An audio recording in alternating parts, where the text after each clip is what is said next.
네, 독해력 34번입니다. 에드먼드 버크는 사람들이 고통의 광경을 담은 이미지를 즐겨본다고 주장했다. 그는 숭고한 것과 아름다운 것을 둘러싼 견해의 기원에 관한 철학적 탐구에서 내 확신에 따르면 사람들은 현실의 불행과 타인의 고통을 보면서 얼마간 그것도 적지 않은 즐거움을 느낀다. 그래서 현실의 불행, 타인의 고통을 보면서 어때요? 즐거움을 느낀다고. 그러니까 우리가 보는 수많은 영화나 드라마나 보면 진짜 좋아서 기뻐서 즐거워하는 것도 있지만 고통스럽고 아프고 괴로워하는 것도 있잖아. 왜 그걸 쳐다보고 있죠? 그게 은근히 우리에게 뭔가 끌리게 하는 뭔가가 있을 거 아니야. 왜 우리는 영화 속에서 그렇게 악마의 모습 혹은 조커와 같은 인간의 모습을 봐? 그건 우리 속에 그러한 경향성이 있기 때문이에요. 그렇지 않다면 그걸 볼 이유가 없잖아. 그러면서 어떻게 그걸 다시 억누르고 사회 문화적 차원에서 프로이드로 말하면 어때요? 비윤리적이고 비도덕적인 것들을 억누르면서 어때요? 승화의 과정을 거치는 거죠. 그러면서 자신의 정체성을 역설적으로 찾아가는 겁니다. 해겔식으로 말하면 어떤 직자적 존재가 대자적 존재와의 관계 속에서 자기 자신을 다시 한번 깨닫게 되는 변증법적 과정을 거치는 거죠. 자, 여튼 그런 걸 통해서 우리 인간은 자기 어떤 정체성 혹은 내가 어떻게 살아야 할 것인가에 대한 어떤 기본 의미, 근원들을 조금 탐구를 하는 것 같습니다. 사진은 먼 곳에서 벌어지고 있는 고통은 우리 눈앞에 가져온다고 해서 우리가 도대체 무슨 일을 할 수 있을까? 흔히 사람들은 타인의 고통이 자신과 밀접히 연결되어 있다는 사실을 잘 받아들이지 못한다. 관음증적인 향락. 이런 일은 나에게 일어나지 않은 거야. 나는 아프지 않아. 나는 전쟁터에 있지 않다. 같은 사실을 알고 있다는 그럴싸한 만족감을 보건대 흔히 사람들은 타인의 시련, 그것도 쉽사리 자신과의 일체감을 느낄 법한 타인의 시련에 관해서도 생각하지 않으려 한다. 그래서 제가 만약에 이 글에서 쓴다면 저는 이 키워드를 반드시 쓸 거예요. 관음증적 향락. 왜 우리는 타인이 고통스러워하는 이미지를 보는가? 관음증적인 향락을 느끼고 싶은 거예요.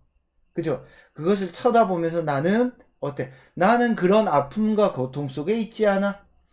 텔레비전 보면은 아프리카 난민이 어쩌고 저쩌고 북극곰이 어쩌고 저쩌고 하는 것들 있죠. 이 빈곤 포르노라고 하잖아요. 그래서 빈곤 포르노. 왜? 관음증적 향락을 불러일으키는 거예요. 그건 제가 볼 때 정말 나쁜 겁니다. 자, 어찌됐건 조금 더 읽어보겠습니다. 어떤 이미지들을 통해서 타인이 겪고 있는 고통에 상상적으로 접근할 수 있다는 것은 멀리 떨어진 곳에서 고통을 받고 있는 사람들과 그 사람들을 볼 수 있다는 특권을 부당하게 향유하는 사람들 사이에 일련의 연결고리가 있다는 사실을 암시해준다.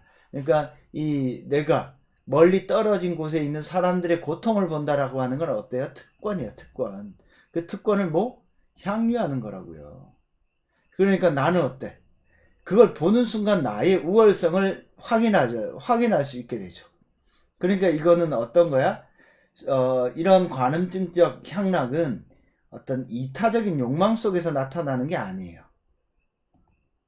이거는 상대의 불편함을, 상대의 어떤 힘듦을, 괴로움을, 고통을 나는 느끼지 않는다라는 것에서부터 비롯되는 감정 혹은 자유 혹은 느낌이기 때문에 요거는 부정적인 어떤 정서죠.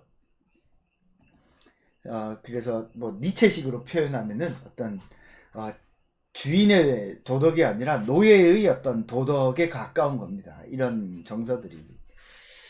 자, 그래서 조금 더 읽어보겠습니다. 고통받고 있는 사람에게 연민을 느끼는 한 우리는 우리 자신이 그런 고통을 가져온 원인에 연루되어 있지 않다고 느끼는 것이다. 우리가 보여주는 연민은 우리의 무능력함 뿐만 아니라 우리의 무고함도 증명해 주는 셈이다. 우리는 고통받지 않으니까 아무런 원인도 제공하지 않았잖아. 그러니까 우리는 어때요? 그런 고통을 보면서 아이고 어떻게 하면서 나는 저기 안 가서 다행이다, 이런 안락감을 누리죠. 그죠? 그래서 마지막 문단 보겠습니다. 특권을 누리는 우리와 고통을 받는 그들이 똑같은 지도상에 존재하고 있으며 우리의 특권이 그들의 고통과 연결되어 있을지도 모른다는 사실을 숙고해 보는 것. 그죠? 그러니까 고통이라고 하는 건 어찌됐건 모두 다 연결되어 있어요. 그 다음에 그래서 타인의 고통에 연민만을 베푸는 것을 그만두고 타인의 고통에 연대하는 것, 그것이야말로 우리의 과제다. 아픈 걸 보고 나는 안 아파서 다행이야 이러고 있지 말고 그들의 고통의 원인은 무엇인가, 그들의 고통에 내가 기여한 건 없는가, 나도 이런 고통을 받을 상태에 놓이진 않을까, 이런 생각들을 해야 된다라는 겁니다. 현대의 시민들 스펙터클이 되어버린 폭력의 소비자들, 그래서 현대사회에 폭력의 이미지가 과잉된 우리는 어떤 존재들이에요? 폭력의 소비자들입니다. 그죠? 다른 말로 하면 앞에서 말한 그 뭐예요? 관음증적 향락으로 폭력을 소비하는 인간이죠. 그래서 위험과 고통의 현장에서 멀리 떨어져 의자에 앉은 채 우월한 위치에 있다고 주장하기란 얼마나 쉬운 일인가. 결국에는 이 사람이 궁극적으로 말하는 건 뭐예요? 고통의 소비자가 되지 말고 고통의 원인을 숙고하고 타인의 고통에 연대하는 것, 그것이 바로 우리가 해야 될 것이다 라고 이야기하는 게 이 글의 핵심이죠. 그죠? 그래서 타인의 고통, 그 고통받는 사람의 어떤 얼굴은 뭘 얘기하고 있죠? 고통받는 사람의 얼굴은 그 사람의 삶의 순간의 직접성을 보여주고 있죠. 그죠? 그래서 이제 그 레비너스 같은 철학자는 이 얼굴이라고 하는 것은 존재의 어떤 겉면, 존재의 드러남이라고 해요. 그래서 이 고통받는 얼굴을 보면서 우리는 기뻐하고 즐거워하고 있으면, 그런 폭력을 소비하고 있으면 존재 자신이 경험하고 체험하는 어떤 고통의 양상에